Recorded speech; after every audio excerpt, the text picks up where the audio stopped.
poisson. Tu ne veux pas que toi aussi tu travailles dur comme ça. Alléluia. Je te dis, mon frère et ma soeur, Dieu t'aime. Dieu t'aime. Il veut te voir. Mais il faut que tu te prépares aussi. Ne vis pas la vie de la sorcellerie que tes parents t'ont laissée. Que quand on prépare la nourriture le soir, vous mangez ça là, c'est bien. Le matin, on a juste 10 gobelets d'eau dedans. Parce qu'il y a beaucoup d'enfants à la maison. Non. Non, non, non. Moi-même, les jours que j'ai dit qu'on ne mange pas aujourd'hui chez nous, au moins on achète même un poisson, on coupe ça, on frit ça, on mange. Tu comprends? Mais que tu es là, tu te dors comme si Satan était devenu ton père. Non, non, non. Non. Non. On peut pas faire les choses normales comme tout le monde. Si les gens mangent, mangent. Si les gens s'habillent, habille-toi. Et maintenant, quand tu n'as pas resté là, je te dis, mieux vaut acheter un seul gros poisson, manger tout ça aujourd'hui. Demain, s'il n'y a rien, vous vous en foutez. C'est comme ça. Mais que tu ne peux pas bien manger. Et après encore les jours de galère, de ceci, arrivent, vous ne pouvez pas encore manger. Ça veut dire quoi? C'est que toute ta vie, tu ne manges pas.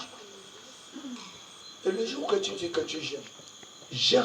Ne jeûne pas parce que la nourriture n'y est pas chez toi. Alléluia. Laisse quand le jour où le poulet est préparé, tu entres dans ton jeûne. Tu laisses les enfants manger ça. Toi, tu jeûnes. C'est là où je saurai que tu es en train de jeûner pour la gloire de Dieu. Moi, s'il n'y a pas bonne nourriture chez moi, il ne jeûne pas. Ne m'apporte pas les genres de choses là.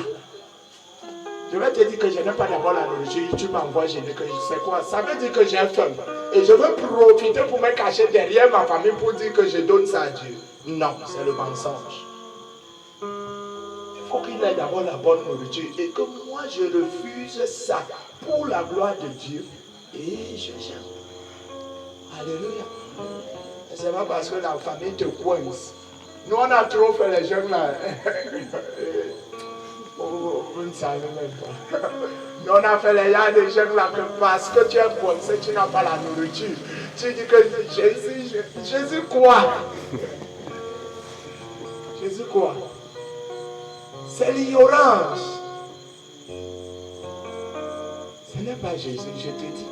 C'est l'ignorance, bien-aimée. Et tu ne peux pas atteindre la bénédiction si tu n'es pas clair avec Dieu. Si tu ne te donnes pas à fond dans ce que tu es. Même dans ton lieu de service, tu prends seulement des choses à la légère. Tu auras la promotion calme. Parce que tu prends toi à la légère, on voit que ça c'est fini. On donne la promotion à quelqu'un d'autre. Alléluia. Regardez, je ne sais pas si vous avez vécu avec les gens de personnes là.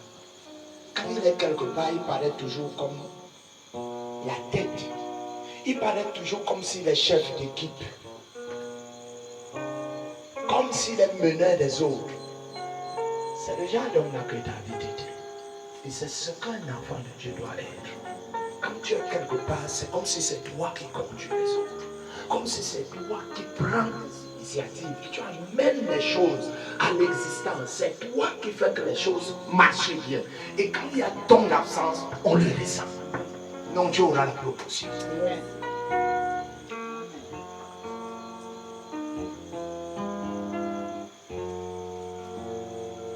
Moi-même, quand je fréquente, si j'habite dans la maison de quelqu'un, dès que je parle, les gens commencent à pleurer. Dès que je dis qu'aujourd'hui, je pars soit en vacances, tout le monde commence à pleurer, même le père de la maison.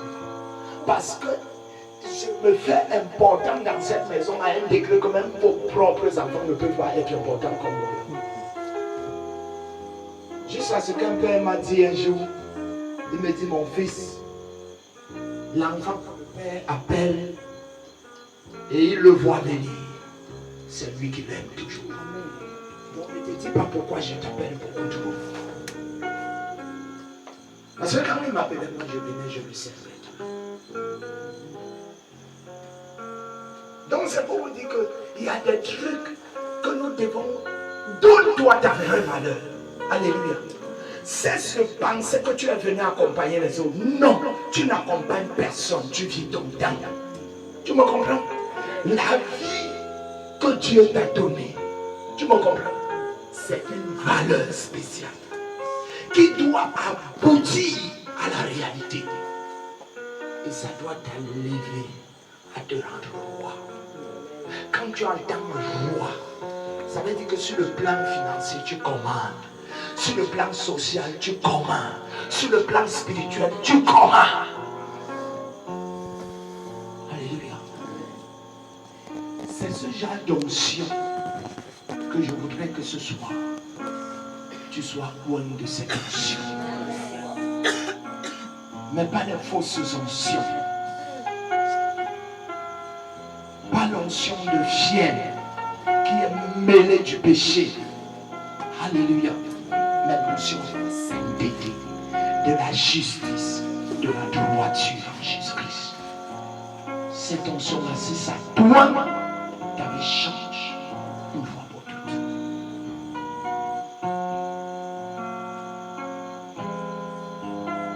L'omni Abkamele, enlève ça dans ta tête. Tu as compris?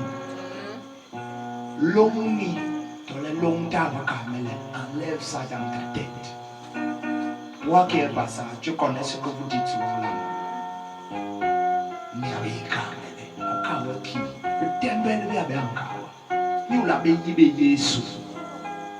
Mama eva be ayo mo hemo. Wanga wa mbe be ambe. Wando na obo ni. Est-ce que tu m'entends? Je te dis ce que tu dis là. Mon père m'avait dit que, ma mère m'avait dit que c'est des choses inutiles. Ça ne peut pas bâtir ta vie. Parce que ta maman n'était pas plus vieux que Jésus. Ton papa n'était pas plus vieux que Jésus. Et Jésus, c'est Dieu. Il a toutes les expériences de la vie. C'est pourquoi il t'enseigne ça. Pour que ta vie prospère. Pour que ta vie avance. Et que tu sois non seulement important pour toi-même, mais pour ta femme, pour ta génération et pour ce pays. Ce pays a besoin des gens vrais.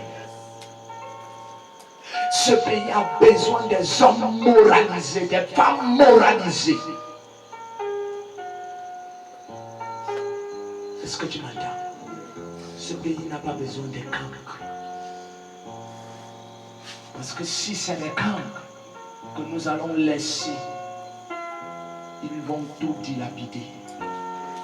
Ils vont tout détruire. Imagine-toi que tu laisseras ton héritage à un fumeur de drogue. Ou à quelqu'un qui court derrière les filles comme les gouttes d'eau. Il va gâter tout ce que tu as passé le temps à construire. Et la pauvreté va gagner ta famille. En fait, la richesse doit être de génération en génération.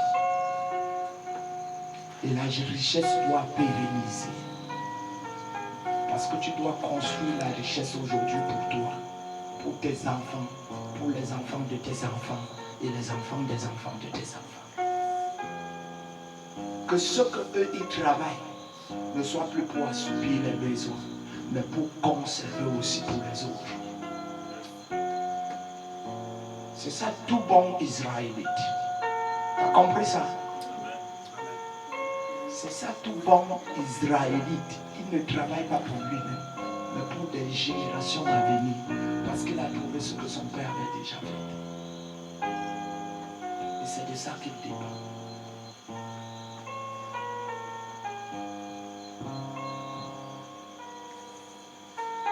Je vous dis, l'Afrique peut se développer. Tu as compris? L'Afrique peut se développer. Là où vous n'avez la richesse peut commencer là. Mais il faut suivre les instructions de Dieu.